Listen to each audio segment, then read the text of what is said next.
Assalamualaikum Sobat Penat GPC. Puyeng ya banyak masalah hidup. Nah, mending dengerin cerita gua dah. Siapa tahu terhibur. Jadi rada mendingan. Kenalin nih, gua Adam. Gak pakai Hawa ya, belum ada Hawanya. Adam aja. Kali ini gua pengen nyeritain pengalaman gua beberapa tahun lalu. Waktu gua lagi di Arab untuk ibadah umroh. Jadi keluarga besar gua nih bisa dibilang keluarga yang religius. Dari zaman Oyaji dan Obasan gua diajarin buat taat sama agama. Gua pribadi gimana? Ya pastinya ketularan lah halimnya. Tapi ya namanya dulu masih bocah, masih sempet bandel lah. Masih suka sholat seenaknya. Puasa kalau mut-mut aja. Sholat malam di alam mimpi. Tenang ya. Walaupun begitu gua gak pernah aneh-aneh. Paling banter ya ngerokok-ngerokok lah. FYI, paman gue nih Ustadz Indi lah ya. Gak terkenal, tapi bisa dibilang selalu diterima oleh masyarakat kalau soal dakwahnya. Jadi beliau mikir, gimana caranya buat nguatin iman keponakan-keponakannya. Akhirnya, paman Singide ini melancarkan sebuah rencana. Suatu hari, kebetulan lagi libur tuh. Gue bangun agak siang, terus langsung ke dapur buat makan. Pas lagi enak-enak makan, nyokap gue keluar. Terus tanpa beban hidup apa-apa ngomong, "Dam, kamu bulan depan ikut umroh ya?" Diajak sama paman. Wih, bayangin reaksi gue cuy. Keluarga gue tuh bukan keluarga yang tajir, tapi ya berkecukupan lah. Jadi ya sok lah pas gue diajakin umroh dadakan. Duit dari mana woi? Sedikit info, paman gue ini sangat sukses. Dulu sebelum jadi ustadz, beliau nih arsitek. Duitnya deres ngalir kenceng. Bahkan setelah jadi full time ustadz, orang-orang masih sering ngasih amplop dia. Isinya fantastis. Ya namanya rejeki emang gak ada yang tahu lah. Nah, sorry, biar gak dikira sombong dan takabur, kita fokus lagi aja ke cerita ya. Paman gua bilang gini ke keluarga besar, "Kebetulan saya ada kenalan orang travel haji. Gimana kalau kita semua berangkat umroh aja? Minimal yang muda-muda ikut semua deh." Reaksi keluarga yang hadir pada saat itu, kaget lah. Pada saat itu harga umroh satu orang sekitar 25 jutaan, paling murah. Lah, ini sekeluarga besar cuy. Ya, nggak semua sih, tapi tetap aja di atas 20 orang. Dan dengan santainya paman gue bilang, "Udah, biaya mah dari saya aja. Yang penting anak-anak mau ikut." Setelah selesai cerita, nyokap gue nanya, "Gimana, mau kan?" Gue nanya lagi buat mastiin, "Mama sama kakak-kakak ikut kan?" Dijawab lah, "Mama udah gak kuat jalan. Terus kakak-kakak kamu juga masih sibuk sama anak-anaknya. Mama juga gak mau ngeberatin paman. Jadi kamu aja yang ikut." Make sense sih. Nyokap gue udah tua, udah lagi sakit-sakitan. Bahkan saat itu sholatnya sering duduk karena gak kuat berdiri. Sementara kakak-kakak gue semuanya udah nikah dan gak bisa sembarangan ninggalin keluarganya. Plus ya biayanya mahal sih. Jadi masuk akal kalau gue sendokir yang berangkat. Malah gue iyain langsung, biar gak terkesan durhaka dan gak mau ngecewain Kanjeng Doro Mami Bunda tercinta. Kalau boleh jujur, yang ada di pikiran gue saat itu kesono bukan ibadahnya, tapi lebih ke arah refreshing jalan-jalannya. Naik onta, makan makanan khas di sana, dan lain-lain. Ditambah lagi, gue belum pernah naik pesawat, apalagi ke luar negeri. Jadi ya bisa jadi pengalaman yang menarik kan. Weekendnya gue ngumpul tuh sama teman-teman. Gue ceritain ke mereka semua. Dan ya jelas lah pada kaget. Sekalian gue tanyain, ada yang mau nitip doa kagak? Ya siapa tahu doa di depan Ka'bah kan dapat buff gitu, diijabah langsung. Hahaha. Salah satu temen gue langsung inget beberapa cerita orang umroh. Katanya kalau orang umroh tapi niatannya bukan karena ibadah, bakal ada aja kejadian. Kayak cerita orang yang gak pernah bisa nyium Hajar Aswad, orang yang ketinggalan sholat, atau apalah itu. Terus dia nyinyir ke gue yang lagi ngerokok tuh. "Hayo lo Dam, buang dulu tuh rokok. Ntar masuk Arab, kesamber geledek lu." Disambut dengan ketawaan satu tongkrongan. Pas pulang sempet kepikiran sih cerita temen gue tuh. Masa sih bakal ada kejadian? Kan gue udah prepare bener-bener. Sholat, iya sih gue suka gak langsung sholat pas azan. Tapi sholat mah sholat. Masa giliran ke sono gak bisa sholat? Dan bukan emang sombong atau gimana ya, fisik gue juga kuat. Desek-desekan di pasar, nerobos orang buat ngantri sembako juga gue jabanin. Masa sholat aja gak kuat? Paling tahayul, pikir gue saat itu. Nggak kerasa tiba-tiba udah waktunya gue berangkat tuh. Rute umroh kita waktu itu ke Mekah dulu, baru ke Madinah. Nah, karena gini, kita yang laki-laki harus udah ihram di pesawat. Dan udah niat, setelah turun di Jeddah, kita langsung naik bis menuju kota Mekah. Out of topic dikit, ada beberapa hal yang menurut gue lucu ya selama berada di Arab. Pertama adalah makanan di hotel. Jujur tuh, gue nih udah bener-bener pengen nyicipin makanan Timur Tengah. Gue masuk hall makan, berharap nemu onta guling. Di meja adanya nasi Padang. Kenapa jauh-jauh kemari makanannya nasi Padang? Terus nih, gue baru sadar belakangan. Pas di toko oleh-oleh sih, ternyata orang sini banyak yang fasih bahasa Indo. What the hell? Apalagi di daerah pertokoan. Ternyata karena muslimin emang paling banyak dari kita yang datang. BTW, inget kagak tadi temen gue cerita perihal ada aja kejadian pas umroh buat yang gak niat ibadah.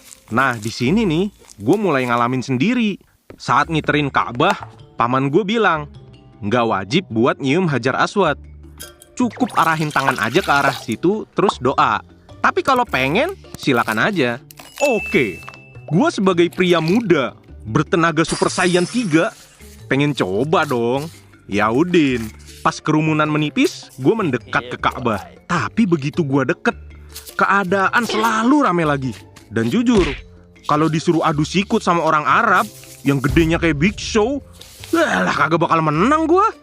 Dalam 7 putaran, 3 kali gue coba mendekat, tapi tetep aja kagak kuat gue. Terus ada lagi, saat gue sa'i di Safa Marwah, gue kecapean bukan kepalang. Bawaannya ngos-ngosan, kayak muterin Senayan 100 kali. Padahal larinya santai loh, bukan sprint. Tetep aja mengcapek. Nih napas ngap. Berkali-kali gue tawaf, berkali-kali gue coba mendekat. Gue coba tawaf di waktu berbeda pun tetep aja sama. Kelihatannya sepi, tapi pas mendekat, bah, rame. Dan pas adu fisik, gue gak pernah kuat. Akhirnya sampai kita harus pergi dari Mekah pun, gue gak kesampean nyium Hajar Aswad. Selain itu, sholat gue selalu gak bener. Setiap ruku, gue selalu lupa doanya. Gue sendiri bingung, kok bisa sih? Dari pertama gue lupa nih, gue udah ngapalin lagi di hotel. Sampai hatam di luar kepala. Bahkan gue bikin catatan buat dibaca sebelum sholat. Tetep aja pas ruku selalu lupa. Pada saat itu gue udah pengen cerita ke paman gue, tapi gue segan, takut banget digas atau diomelin gitu. Jadi gue simpen sendirilah. Sampai akhirnya kita ke Madinah. Sesampainya di Madinah, tetep aja gak hilang apesnya. Tiap sholat masih aja ada yang lupa. Jadinya gue selalu sujud syahwi tiap sholat. Akhirnya paman gue notice juga tuh ada yang aneh nih. Kok bisa nih anak tiap sholat sujud syahwi? Tapi beliau diem aja sih, belum tanya apa-apa pada saat itu. Sampai di puncaknya pas malam-malam setelah Isya, gue sama sepupu-sepupu rencana mau keliling buat cari jajanan. Ya dari sebelum berangkat juga gue kan udah niat banget pengen cari susu sama daging onta. Naasnya, pas keliling, gue kepisah dari sepupu-sepupu gue. Panik lah gue. Ini bukan sekedar beda komplek dari rumah, literally di luar negeri cuy. Gue mau nelpon mereka tapi jauh dari batas wifi hotel. Nomor gue waktu itu juga belum didaftarin, jadi gak bisa dipakai nelpon. Mau nanya orang juga ya gimana, gue kagak ngerti bahasa Arab. Balik ke hotel juga gak tahu jalannya. Karena capek dan panik, gue duduk di kursi pinggir jalan. Di situ gue akhirnya kepikiran perkataan temen gue. Iya ya, lu jauh-jauh diajak umroh, mahal-mahal diajak umroh. Kenapa sih lu gak niatin buat ibadah maksimal, Dam? Akhirnya setelah agak tenang, gue niatin tuh di hati buat langsung ke Nabawi. Gue pengen tobat, gue pengen berdoa minta petunjuk. Dan niat ibadah bener-bener sampai hari terakhir gue di sini. Ditambah kalau gue ke Nabawi, insya Allah gue hafal arah ke hotel. Buat yang belum tahu, Masjid Nabawi tuh gede banget. Nyasar di situ pun pasti bisa saking gedenya. Nah, gue masuk tuh ke area Nabawi. Gue masuk pintu pertama yang gue lihat. Di sana, gue langsung ketemu sama sepupu gue. Alhamdulillah. Mereka langsung nanya tuh, kemana lu Dam? Kita cariin dari tadi lu. Ya, gue jawab, nyasar tadi. Ini aja habis muter-muter. Terus sepupu gue bilang, ya udahlah, mumpung dah di sini, udah dapat tempat juga, kita sholat dulu sekalian. Kalimat dia bikin gue bertanya-tanya tuh. Mumpung kita di sini, dari tadi pagi juga kita di Nabawi bang. Dia senyum ke gue sambil bilang, Oh, lihat no depan lu. Makam Rasulullah. Yes. Gua langsung diem dan takjub. Gua dari luar udah niat buat benerin ibadah gua. Dan dengan random, gua masuk ke pintu pertama yang gua lihat. Ternyata langsung sampai di depan makam Nabi. Subhanallah. Gak pakai babi bu, gua ikutin sepupu gua sholat sunnah di sana. Dan bener aja, alhamdulillah, sholat gua lancar. Gak ada bacaan yang lupa.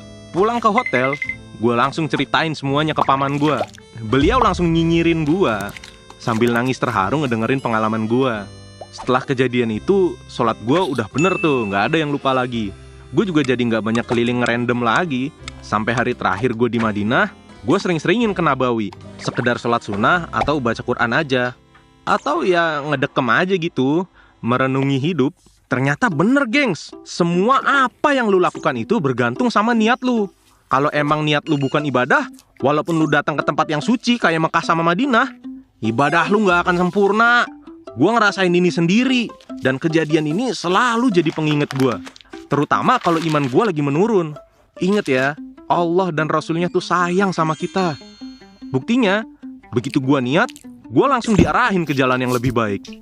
Ya, segitu dulu ya gengs. Bye-bye.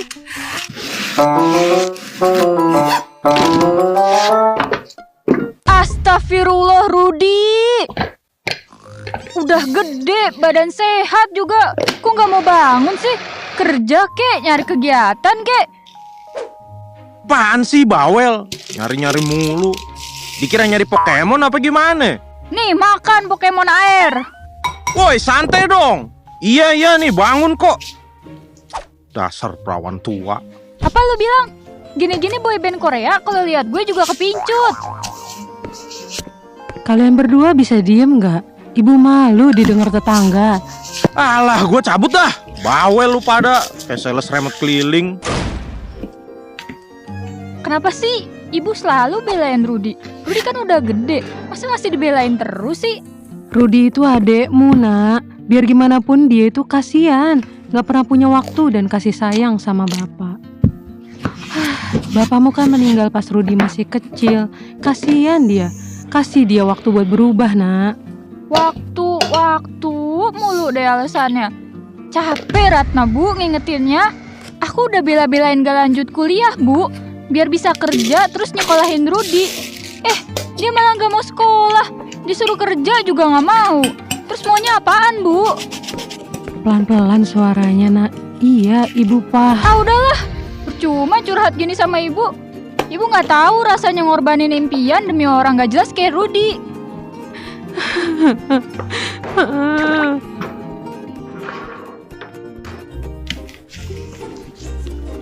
Muka lu suput amat Rut. Ats ups needs. Biasa noh, kakak gua ngomel-ngomel mulu. Kan ngomong santai juga bisa. Ye gimana ye, namanya juga saudara. Gagas sedikit mah wajar kali Rut. Alah, tadi aja gua disiram air. Padahal gua udah bangun. Tinggal ngumpulin nyawa aja. No comment sih kalau itu. Ada info terkini nggak? Kalau info orang sukses, noh tetangga gua habis beli mobil 2 biji. Buset, tajir ya. Kalau mobilnya 2 ditaruh di mana Rut? Orang mobil-mobilan. Ada. Canda kali gas. Jangan serius-serius amat apa? Kenapa ya orang-orang tuh hidupnya nggak kayak kita? Hidup lu aja kali, bukan gue. Iya hidup gua. Jujur gua sebel. Gua iri. Sampai gua heran sendiri. Kok ada sih keluarga yang harmonis? Cemara abis dah. Apa-apa dibolehin, apa-apa diturutin. Coba gue hidupnya kayak gitu. Justru itu lu dikasih kehidupan yang beda, biar lu semangat ngejalaninnya, Bray. Alah, nyatanya lu juga di sini nemenin gue mancing. Sosokan lu. Bos, gini-gini gua kan tiap hari ngojek. Ya beda lah sama lu yang full time pengangguran dan part time pemancing amatiran. Ah, nasib. Cabut yuk, udah mau maghrib nih. Iya bentaran. Nih kayaknya gue mau dapet piranha nih.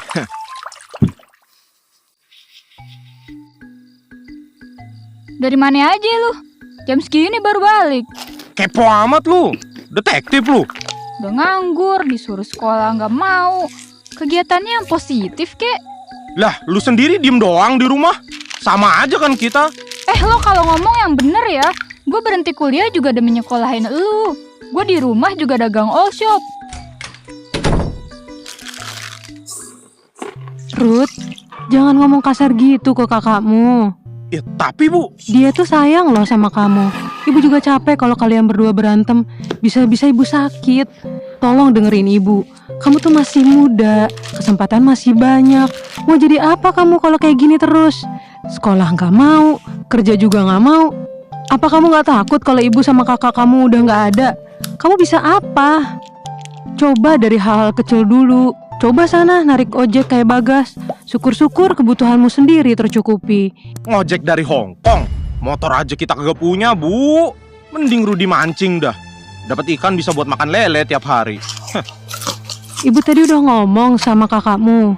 Sisa tabungannya boleh dipakai beli motor buat modal usaha kamu. Gimana? Kalau mau, besok ibu sama kakakmu nyariin motor.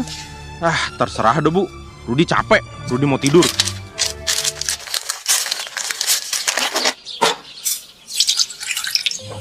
Motor siapa ini, Bu? Nih, motor murut. Yah, kirain motor baru. Malah dibeliin motor burik kayak gini. Buat ngapel cewek juga bakalan ditolak ini mah. Gak sopan banget ya lu. Dibeliin bukannya bersyukur malah komplain. Alah, yang beginian mah paling sebulan 2 bulan juga jebol. Gue juga bisa kali beli sendiri. Beli sendiri sono. Ini duit dari tabungan gue. Biar lu kerja. Biar lu gak di rumah baik. Ruth, dijaga omongannya. Hati-hati ya makainya. Buset. Nyaring bener suaranya. Ya, mayan lah. Dibeliinnya motor butut gini. Ya, gue mah terima-terima aja. Bersyukur lu, Ruth. Kakak sama ibu lu tuh sayang sama lu. Iya. Sekarang lu narik, mau ngojek. Sorry ya, gak level. Ruth. Semoga sadar deh lu. Bu, kira-kira si Rudi kalau udah dibeliin motor bakal berubah gak ya? Ikhtiar aja ya nak. Semoga Rudi berubah. Kalau aku sih gak yakin ya. Orang udah tabiatnya kayak gitu. Susah kalau mau diubah. Hus, kalau ngomong jangan sembarangan. Mau gimana pun dia juga adikmu. Pasti dia bakal berubah. Siapa tuh, Bu? Udah, bukain aja sana.